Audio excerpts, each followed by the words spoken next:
Having a struggling reader can lead to a lot of frustration for parents. This workshop will focus on some ideas parents can use at home to help their struggling reader. First of all, we'll begin with fluency. The fluent reader sounds good, is easy to listen to, and reads with enough expression to help the listener understand and enjoy the material. This quote from Charles Clark, "In building fluency, do it right and do it well," gives you an idea of what fluency really is. So, we'll start again with what is fluency? According to the NIU Literacy Clinic, fluency is the ability to read text easily. There are 4 components to fluency. One is accuracy, being able to read all the words correctly. The other is rate, which is knowing when to read quickly, when to read slowly.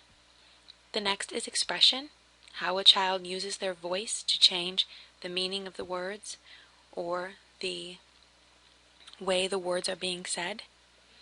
And last is comprehension. We want our children to understand what they are reading. So why is fluency even important? Children who are fluent readers are able to focus on comprehending the meaning of a text. If you think about those 4 components, if a child is reading all the words accurately, at the correct rate, and using expression, they are far more likely to comprehend. So what are some ways you can improve fluency at home? By reading and rereading favorite books? There's nothing wrong with reading the same book over and over again. Your child's fluency will definitely improve because they'll be familiar with the text. Reading aloud to your child models what a good reader sounds like by reading with expression, reading at the correct rate. Your child will be better apt to understanding what a good reader sounds like.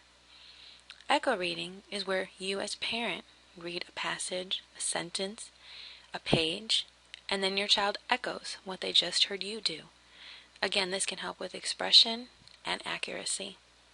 You can review sight words, which will help your child with their accuracy and their rate, because they'll be able to know the words as they come to them. Paired reading is another suggestion that I would give, and this is where the two, you, the parent and the child, read together. Reading comic strips is a fun way to improve fluency. Have your child come up with silly voices, again practicing the idea of expression. Poems and nursery rhymes are another way to practice fluency, because both of them lend themselves to reading with expression, adjusting your rate. How about recording your child as they're reading and letting them listen to themselves read? Older children will be able to possibly hear some of the mistakes that they're making and how maybe their voice doesn't have expression. Reader's theater, which we'll talk about in just a little bit, is another way. When you think about theater, you think about plays, drama. Reader's theater is similar to that. Red dot is another strategy that can be used, which we'll go into in just a little bit, and games, of course, is a fun way to improve fluency. What is reader's theater? Well, this is going to be a way to involve all family members in practicing fluency. Practice is reading and writing.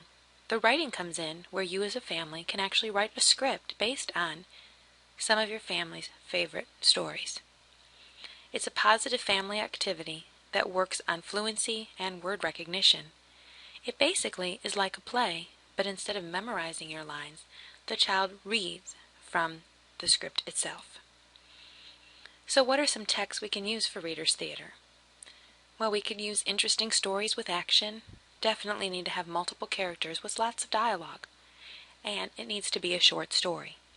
The website here will take you to some places where you can find some reader's theater script to start with, and then your imagination is your only limitation in creating your own scripts for your family based on your favorite books. The red dot is another strategy to improve fluency. The purpose here is to focus the reader's attention. If you look at the picture, you'll see that the man is using a piece of tape with a red dot. In the first example on the left, it says "we asked," and basically here we're telling a student, a child, to read to the dot at the end of the line you can see. The other dot is in the middle of the line to signal that they are on track. The red dot can also be used in the middle of words they're having trouble reading. Again, the purpose of this is to focus the child's attention on the word itself. Sometimes struggling readers have a tendency to get confused or are not focusing on the word at hand or the line itself. Another idea would be to use a note card to push the student along one word at a time to increase fluency rate. What about some games? One game that you can play is called Lego Fluency Game. Basically, how you play is a child reads a short fluency phrase, which we'll look at here in just a moment, correctly, with good expression too. When they do this, they get to take one piece to make their creation. A child can also add 4 Legos if they pull out the Add 4 Legos to your creation card, or if they pull out 1 minute to work. If someone pulls out the Take a Lego Away from a Partner card, they must take a Lego away from their partner. If someone has taken your Lego from you, the only way to get it back is to pull out Add 4 Legos to your creation card. Just by looking at these 2 simple directions, I think you can see that this game would be a lot of fun, especially for younger children who are enjoying playing with Legos. This game again might take a while until someone actually finishes their creation. So if you're working with your family, it might be a good idea to put Legos away depending on how many Legos you decide to pick from, and you can resume the game on another day.